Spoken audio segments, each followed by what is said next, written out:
Hey everybody, so I am here to tell y'all about my two MLM experiences literally in 1 week. So bear with me, this story may be a slight bit lengthy.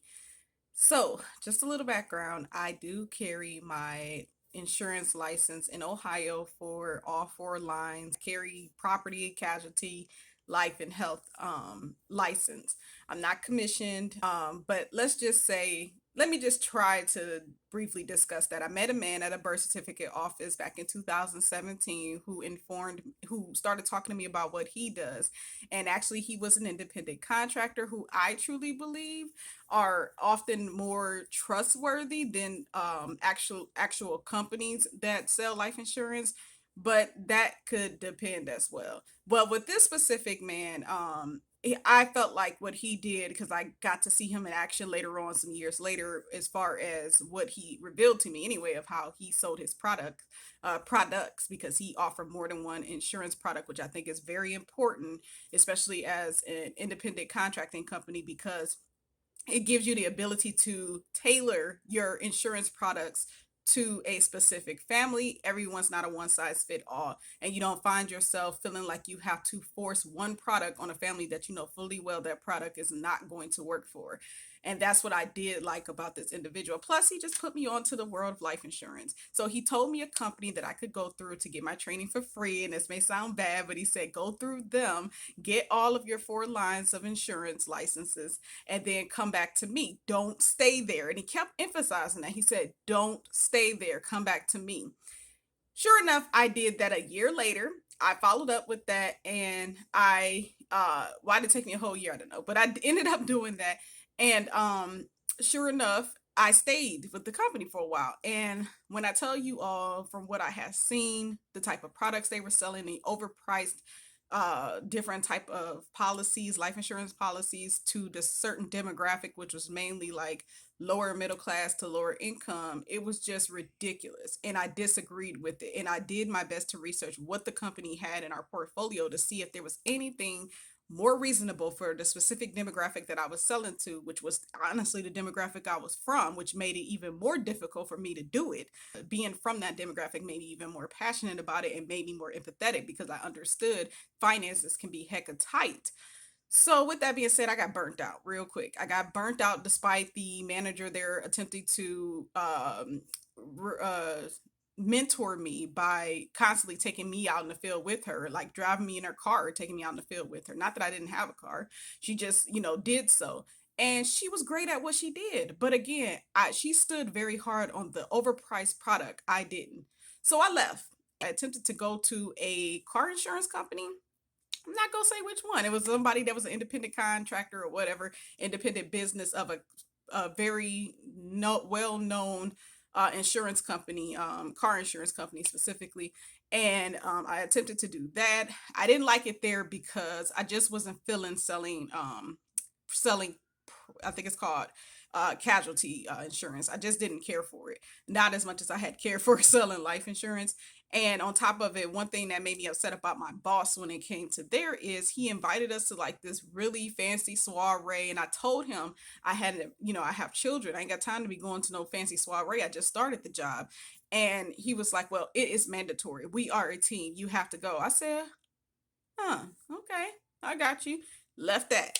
Like, okay, you know what I'm going to this for. I don't have no money. I didn't get paid from y'all yet. And that's another thing too when it comes to these positions, depending on where you are at. If you do not have a base pay, which is fine. When you become an independent contractor, you're not gonna have a base pay. You're gonna be paying yourself by getting out here and grinding. But my thing was, when I started that position with that casualty insurance place or car insurance place, is that you want me to go to this fancy soiree, and I just started the job. I barely got gas in my tank.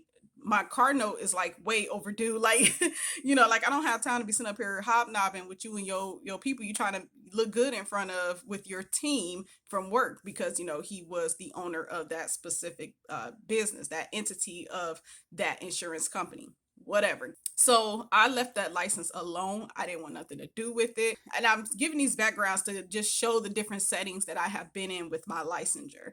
By the time I met back up with the man that even suggested I get my license, he had his own, he was still grinding. He was still doing the darn thing. In fact, he said he had more clients than he can handle, and he really needed me to come join his team, and he would give me some of those clients. Not that I wanted him to give me anything. He said this. But another thing I made clear to him is that I was getting ready to have my car repo because at this point, I was gone from the place I originally got my license from.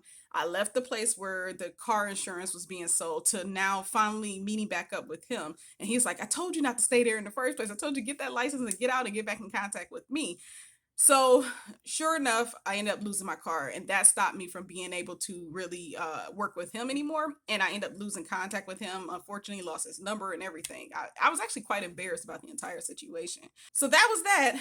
That was it. I think one more time I attempted to use my license, but I didn't want to. I applied for a position that they sold health insurance license. I mean health insurance, and unfortunately, I was just trying to be like one of the customer service reps, but when they saw I had my licensure, they was like they did their best to persuade me, and I allowed them to persuade me to come on as someone who was going to sell health insurance. And after I got a taste of just what it was like to be a customer service rep with them, I was like, it's this. I'm gonna tell you what it was like with them, because that's over the phone. That's not even seeing people in person. You're literally taking I think I can't remember if the calls, I think the calls are outgoing, but it's automatic. So your phone will let you know when the next person is being called, and they pick up, and then you have to say a certain script you have to try to stick to and get them to stay on the phone with you, and get them to be interested in learning more about the health insurance coverages that we provide. So the goal of the customer service rep is to stay on the phone with the caller, attempt to persuade the caller to be transferred over to an actual licensed health insurance rep. And that is how you make your quota. Sales is not for me. I did a video about this last week, and I'm serious about it. Sales is a no for you, girl. It's a no. For your woman, it's a no. However, moving forward, it's not my personality. I don't care to convince anybody of anything. It's just a no for me. And I know there's layers to this, because some people will say, well, you're not really trying to convince them of anything. It's something that they need. Let them figure it out on their own. I can educate you on it, but I don't want to feel like the pressure of me making a living relies on you saying yes or no. That's just me. I know people out here that are hecka profitable and heck of good at what they do. My respect goes to them. I have them in my family as well. They are doing outstanding. I have so much respect for them. It's just not in my personality to be pursuing anyone for my income. I like what I do. I like what is my purpose, what I know is inside of me, that I don't feel like I have anxiety when I'm doing it. That the whole world of sales and this life insurance game and stuff, that stuff gives me anxiety, because I guess because I just probably seen so much unethical stuff, but plus I just don't like sales anyway. I just flat out don't like sales. A couple of weeks ago on indeed.com, I saw a position for a claims rep position. I was like, oh cool, I could be on the claim side of things instead of having to sell, because this particular job description on indeed.com said no sales. Like, they put it in all caps, no sales, because they probably know how people feel about sales. Sure enough, I get started with the position, get hired, etc. And come to find out, it may not be sales, but it definitely has a sales foundation to it, as well as the multi-level marketing structure. And I know others can argue, well, there's legitimate companies out here with that MLM structure as well. Oh well, I'm not working with them. That's the point. I'm not working for them. It's not what I was looking for. So if that's what I'm getting ready to endure, I like a little warning. But anyway, nonetheless, they kept emphasizing those sales. So I'm going to explain to you what this company wanted us to do as claim representatives. Now, mind you, I believe this is very beneficial for people out there. So as a claim rep, we are to literally attempt to approach homeowners. So again, it is building your own clientele, your own client base. You're going after homeowners, and you're letting them know, hey, I do free policy reviews. And if you like, or however the script was, because I never made it that far, which I'll explain in a minute. If you like, I can do a free policy review of your homeowner's insurance. So once you get their homeowner insurance, you look it over, or whatever the case may be, and make sure that that homeowner is truly protected. That's important. That is important. But then there was this other side of things, okay? The other side of things was recruiting. That kept being emphasized about recruiting. So when you first join, they want you to have 10 people. And stop me if you heard this story before, because there's many businesses set up like this nowadays. So they want you to make a list of 10 people. They want those people to be homeowners. According to them, it's because they're training you. You have to have these people to train. But the way they want you to do it is they want you to open up they'll tell you, they have these webinars, don't everybody, they have these webinars or whatever, and you're attending these webinars. Everything is on Zoom because not everyone lives in the same location. So that's another thing too. They tell you these jobs are remote. And for the most part they can be, but if you're looking for your own client base and you don't know homeowners, which would be my scenario of not knowing anybody. I don't know anybody except for, a few family members here and there, and none of us are homeowners. Anyway, they want you to take out your phone. That's what they tell you. Take out your phone, pull up all these contacts, and they kind of catch you on the spot with it. You don't even see it coming. They tell you to pull out your contacts and just start like sending this message to them. They had us download like this app where you can load your contacts into the app, and all this pre-scripted crap is in the app, and it sends out via either their email or their phone number, whatever it is, that has to do with whatever product it is you're attempting to sell them. So whether it's you're trying to recruit them or you're trying to sell, excuse me, they don't sell. If you're trying to get their business as far as the claims, attempted to see if they need some help with some claims or something like that as far as their homeowner insurance.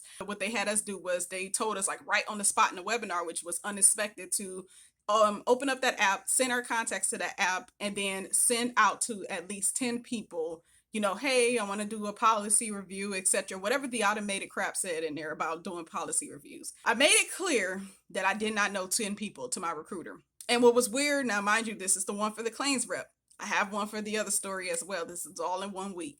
What was weird is the recruiter was like, you don't know anybody? You don't know anybody? He was like, okay, well, go to work, go to your other job, because I do work another job. He was like, go to your other job and get some people there. I need you to talk to at least such and such people today. And then it became a question of, do you have children?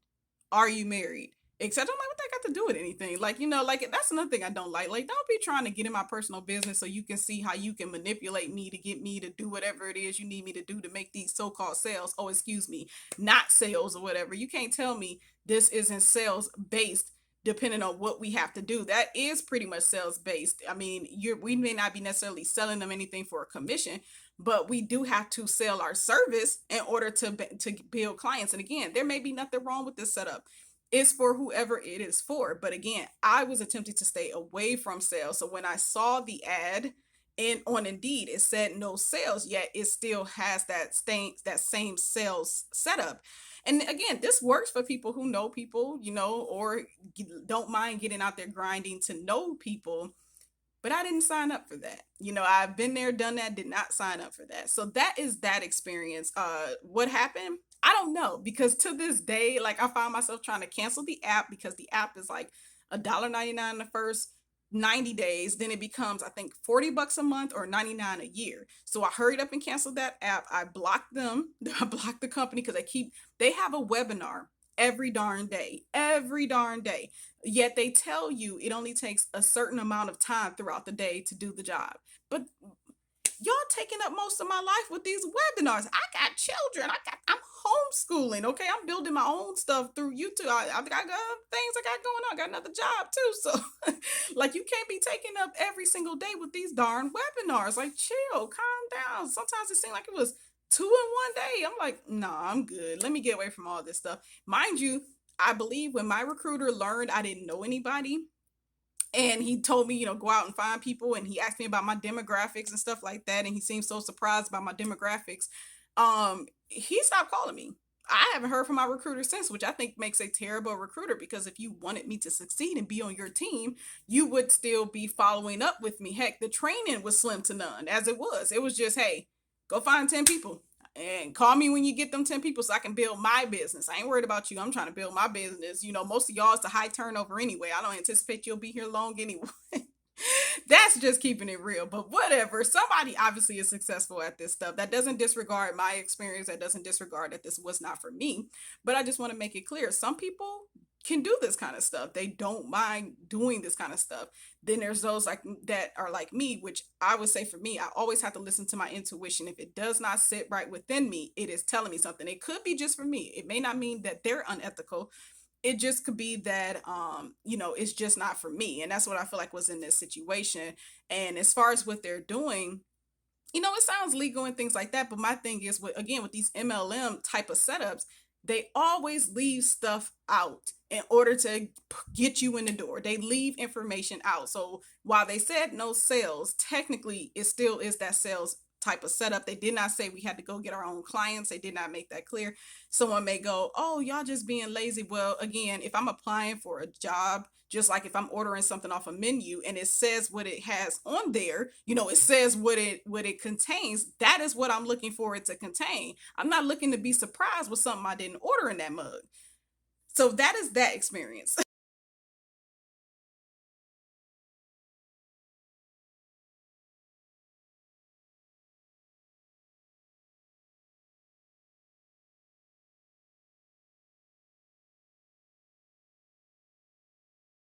Okay. The next experience, not going to name the company, but again, for those of you who are familiar with MLMs, you may be familiar with this company setup and you probably would be able to guess what company I'm referring to. I was in a grocery store, so this is all within the same week, mind you.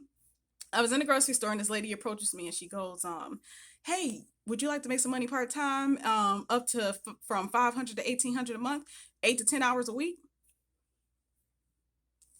Me? Like little old me? Like you talking about me? Make that kind of money? Like not that kind of money because that's really not a lot of money. But anyway, I'm just like, me? Like, is she talking to me? And then she goes like, "Yeah, are you open to making more part-time income?" So the emphasis was on part-time, 8 to 10 hours, 500 to possibly 1,800 a month. That was the emphasis. That's what she said to me. That is it. So I started to ramble off to this woman early, whatever day that was, might have been a Saturday morning, Sunday morning. I'm telling her, I think it was a Sunday morning. I'm telling her, like, "Listen, lady, I'm a notary. I got my notary magnet right there on my car right now. I am currently in this claims adjustment program, claims rep program or whatever, and I'm about to be headed into my other position that I work at, which fluctuates. I can be part-time 1 minute, full-time. It all depends on how I schedule it. And I like that. I just don't like the nature of the work. So I'm telling her this, and she's like, "You got too much going on." Then I even told her, like, I homeschool my children too, so I really don't have time to put one more thing on my plate. She was like, "Listen, you got too much going on. That's too much going on, sis. Let's get you focused on what I do, so that way you can eliminate maybe one or two of those other things that you are doing." I was like, she got a point. Like, it would be nice to eliminate one or two of those things I have going on. Which at times I feel like I have nothing going on. But anyway, so I followed up with her. She didn't call me back. She said she was gonna call me that evening. She didn't call me. As I continued on with the claims rep stuff, like going to the webinars, I was like, "You know what? This is just exhausting. I'm sick of these webinars. It's been one every single day, and I just started just in 1 week. I'm overwhelmed at this point." So I wound up calling her myself. I was like, "Well, let me see what she was talking about." Now that's probably bad. Okay, I'm gonna show you how this parallels a relationship too, or parallels dating. When you meet a guy and they tell you they're gonna call you, but you end up calling them first. Never a good thing. It's never a good thing. And that's how I feel about this position. Like, she should have called me. She said she was going to call me, and I ended up calling her. So it definitely shows that I had an interest, that I was desperate for income. Otherwise, I wouldn't have contacted her. I wasn't thinking like that. But I was. Let's be real. I was. Like, I wanted to know what this was about so I could let go of that claims rep thing and at least feel like I had something else going on. So sure enough, we have a conversation and she was like, "I want to show you what I do. Are you available to get on Zoom?" And she scheduled an appointment for me to do the Zoom webinar. So she did a Zoom webinar, which was like this whole big presentation on financial literacy. Again, as I explain this stuff, you may begin to know what the company is. It was about financial literacy. This is what the Zoom presentation is based off of, which she also made it seem like the company's foundation is all about financial literacy, financial independence, as well as income protection, translation life insurance. So when she learned I had my life insurance license already, she was very excited about that because she knew I would be able to skip one of the first steps that come with joining the company, which is obtaining one's life insurance license. Now there are a plethora of other licenses to be obtained, but that one at least I would already come in the door with. So I looked at the webinar and I thought to myself, wow, this is really needed because it's teaching financial literacy. The jewels that were being dropped in that webinar, genuinely, I believe, of course, is available already from, the upper class having each other and keeping the wealth with amongst one another. They already have that kind of knowledge. But for those of us who may be in, especially for my situation, the lower income bracket, at least, I fall in a weird spot, y'all. I can't even say like I wouldn't exactly, I don't know what to call me because I fall in a weird spot.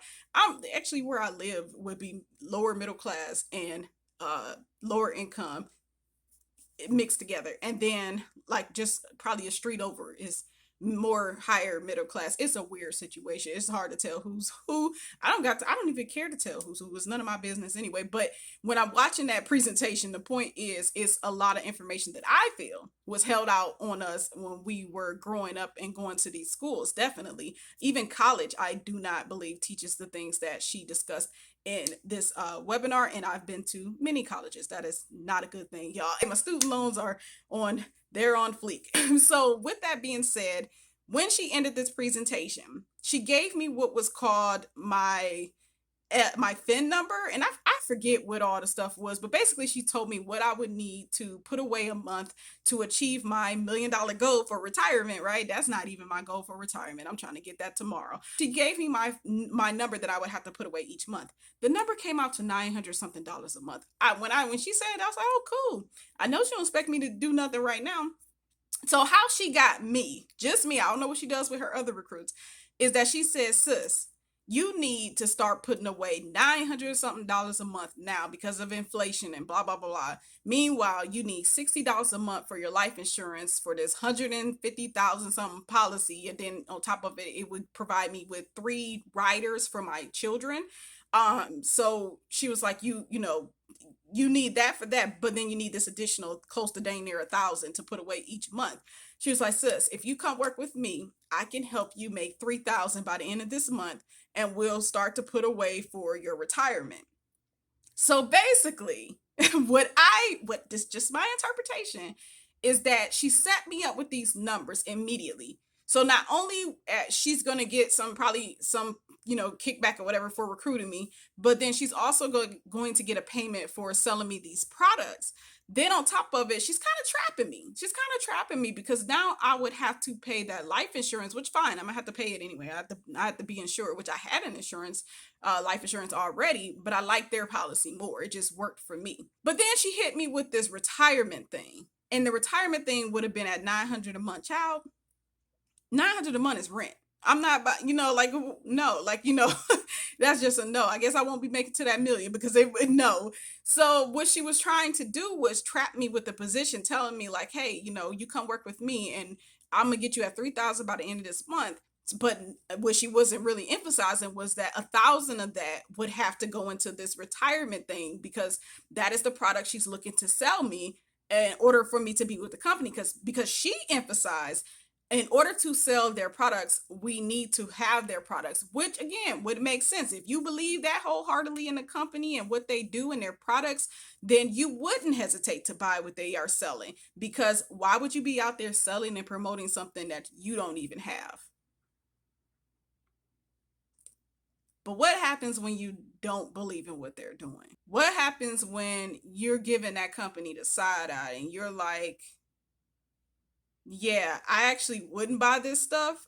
You shouldn't be a part of it. And that is what began to happen to me. She told me part-time, 8 to 10 hours. Yet the job began to be dang near every day with these webinars. It's appealing. When they talk about this stuff, it is appealing. It's like, oh man, I want that, of course.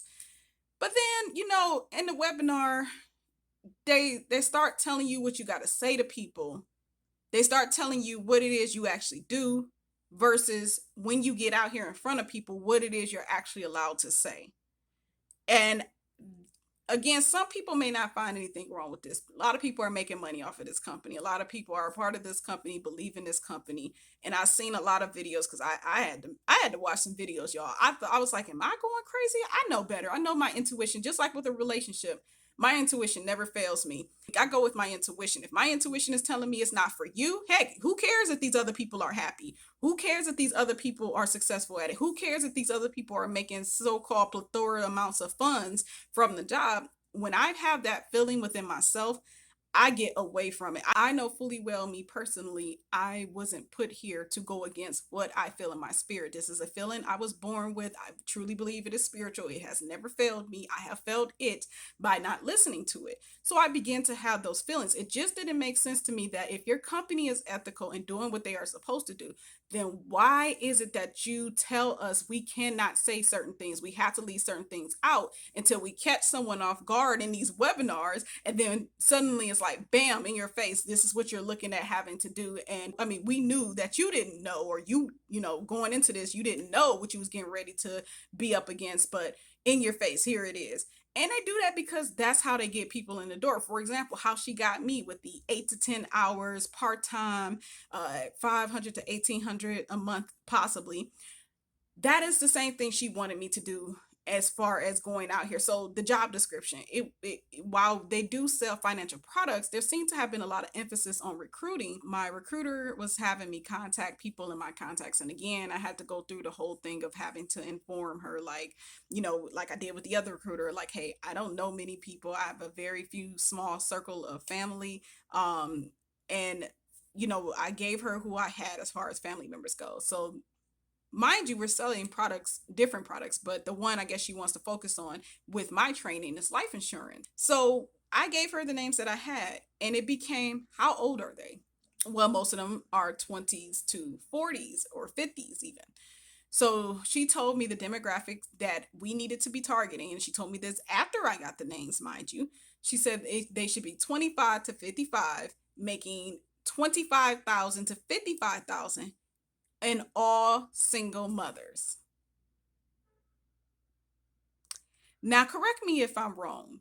First and foremost, I am the only single mother that I know personally. Everybody needs life insurance.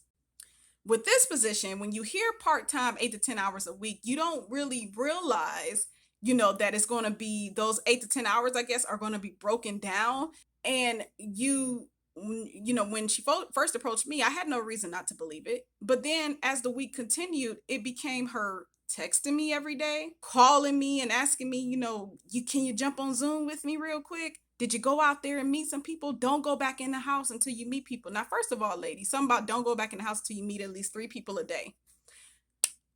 I homeschool my children. I have another job. Not to mention I have YouTube, but my thing is this. With a full-time company, they do expect you to sacrifice a certain amount of hours in order to fulfill whatever it is that, they want you to do. With this position, when you hear part-time, 8 to 10 hours a week, you don't really realize, that it's going to be those 8 to 10 hours, I guess, are going to be broken down, and it consists of just about every single day full of, your recruiter hassling you, or at least you feel like that person is hassling you, as well as these webinars and these pumped up webinar sessions of the elite of the company telling you how much they've done it and you can do it too, and all these trips. Like, nobody cares. Just show me the money, like, show me the money. Like, I don't want to get all pumped up and you got yours. I'm like, I don't care anyway. That is what 8 to 10 hours really looks like a week with them. And the thing is, fine, you could schedule that around what you do on a regular basis. However, if you don't obtain your recruits, if you don't meet that quota, if you don't meet those 3 people a day, you got to still be out there looking for them. And that is what my recruiter was pretty much telling me. She was like, don't go back in the house until you meet 3 people. You get 3 names each day. Almost felt like a child. I almost went, man, I gotta go out here and do this real quick, man. I can't even go in the house. But then I had to think about it, like, whoa, no, this wasn't even my life a week ago. Like, I'm not, what's wrong with me? No, like, I'm under some sort of spell. And I kid you all not, from the beginning, and I don't know if I'm making this make sense, but like from the beginning, you're so inundated They do a great job of inundating you with these webinars and their website and things like that. And then even your recruiter telling you of all the things that you could possibly have, where they are at allegedly financially, etc., and the trips, etc.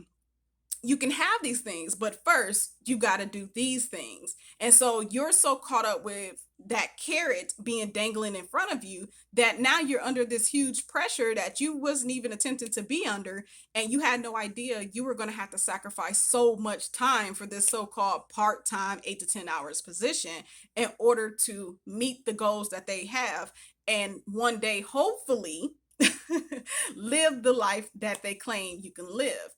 And you probably can. There's a lady here on YouTube right now who, she's real big on this type of stuff. She was at the top of 3 MLM companies, and she resigned from them all, and now she makes videos about, the horror stories of MLM, and even for those like her that were 6-figure earners, how it impacted their life, stressed them out, the unethicalness of it all. And there's got to be a reason why a woman like her resigned. Like, I watched her video and it sounded about right. Even for someone who hasn't been up at the top of the chain of that command, you can just imagine, like, if you're going through this much stress at this level, the entry level, you can only imagine how much stress you would go through at the upper levels, because you still have to maintain the business in order to even stay where you're at, because it is layered, it's a level, it's levels to this. You got the little guy, you got this guy, you got this guy. Like, if you want to stay up here, you got to make sure all of this is still functioning so that you can continue to be up here, because without this, all this goes away, you up here are going. So anyway, with all of that being said, here I am, the second week of the other company, the claims rep position. I blocked everything on. I blocked them, their text messages, their webinars. I got rid of my app and the subscription to that. The recruiter never reached out to me again. I guess he figured I was dead weight anyway from the jump. Once he learned my demographics, and I kid you all not, he just stopped contacting me altogether. I said, "Well, look at God, Anyway, that's why I don't mind sometimes telling my demographics, because it runs people off. Like, single mother, like, I don't mind, because you wouldn't be in my, you shouldn't be in my space if that's your attitude. I believe that. Anyway, with this particular lady now, I have not told her that I'm leaving, but I will be, because I have a meeting with her on Thursday. I think it's Thursday. That's another thing too. She kept popping up with these surprise meetings like, "Hey, let's meet on this day." And I told her I work another job, but they don't care. What I also haven't mentioned is how I genuinely felt like our encounter was meant to be. And she kept emphasizing how our encounter is very spiritual and how it's meant to be. She kept quoting, like, spiritual stuff. And I believe it was meant to be. I don't believe it in the sense that she believes it. And now, like, before I did, now I've come to the conclusion 2 weeks later that it wasn't how she believed it was. I believe for me it's solidified. This is not an area of business that I need to be operating in. It may work for other people, so I'm not getting on here saying these people are shady and stuff like that. You take what you want to take out of what I just described. That's your business. I can tell you how I feel about it. I feel like I'm tired of being told and being convinced that I have to leave details out of my presentation, or I have to leave details out of the way I approach people when they begin to ask further questions. I can't say, I can't answer truthfully. I can tap dance around what they're actually attempting to get an answer for, because it's in their best interest, because that's how I am to hone them in and get that, close the deal or whatever. I get it. It's a thing that has been going on. It goes on not just in these MLMs, it goes on in many companies. But I do believe there is a better way. I don't believe every business out here operates like that. And no one can convince me that it is okay to do that. I get it. These places are legitimate and people are comfortable with doing it. I'm not comfortable with doing it. I'm not comfortable with any of it. And not to mention, I'm turned off from sales altogether. I am heavily considering letting my licensures go because it does seem to be a headache to continue to pay for continuing education credits and do the continuing education in order to keep licensures I'm not even using, but I worked really hard for them back in 2018. So that's why I wanted to keep them. But I'm turned off from this stuff, and I don't believe I even want to be an independent, contractor. Even I don't want to be bothered with it. It's something I'm no longer passionate about. And to be honest, I just have a sour feeling about folks that are in this business. But I understand not everyone is the same. And it takes me back to the guy that I met who I had considered to be my life insurance original mentor, who even encouraged me to go this route. That man, I was able to watch just for a short period of time of how he operated his business. And what he did was he had a multitude of companies, that not like a whole bunch, enough to manage. He had a bunch of companies that he contracted with over time, because I believe it probably took him time to get that many connections.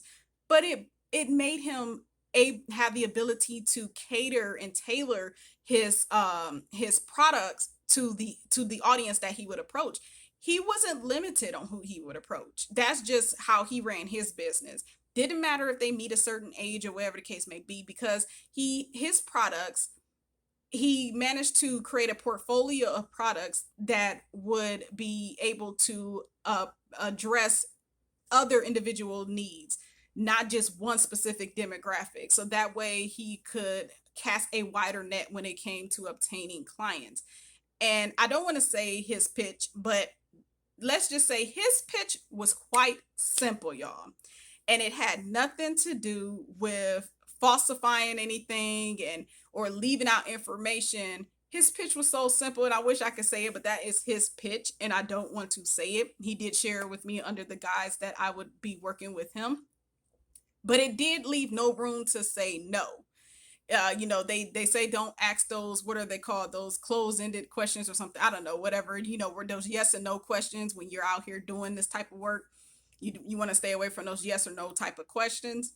And his pitch did that, but it wasn't like him leaving out any information or making it seem like he was selling a dream or anything.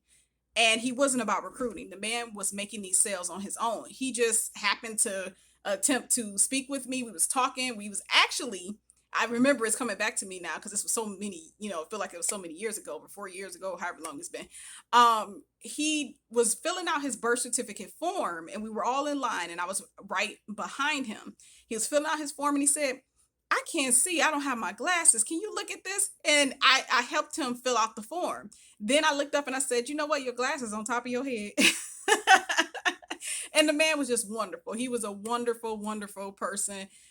He's still around. I just don't know where he's at. I lost contact with him. I don't know where he's at. But he, in my opinion, has been the only person I've ever met in this industry thus far who is running his stuff on his own. He ain't working for nobody. He has a history. He has worked with people, and that actually inspired him to go off and do this stuff on his own because of the sour experience that he too had with these companies. He found massive success doing it on his own. And he's just a people person, he's a go-getter. That word, right? He's a go-getter. He is approachable. He's not afraid to go out here and speak with people. And he found a system that works for him. And he found products that he believes in. And he is able to sell to a massive amount of people because he isn't trying to sell just a specific product for a specific demographic, so much so that when he finds himself in front of another demographic, now he's got to figure out a way to shift around the truth in order to make that demographic feel like that product is for them. In actuality, there's far better products out there for that specific kind of demographic. So with all of that being said, that's a no from me, dog. I'm good. Definitely has been a learning experience with this all. Again, I have so much respect for those who are successful at this stuff legitimately, who don't have to mislead people in order to make sales. I've seen some of y'all in action, and y'all are wonderful. So that is it. That is my experience, and I'll talk to y'all soon. Peace.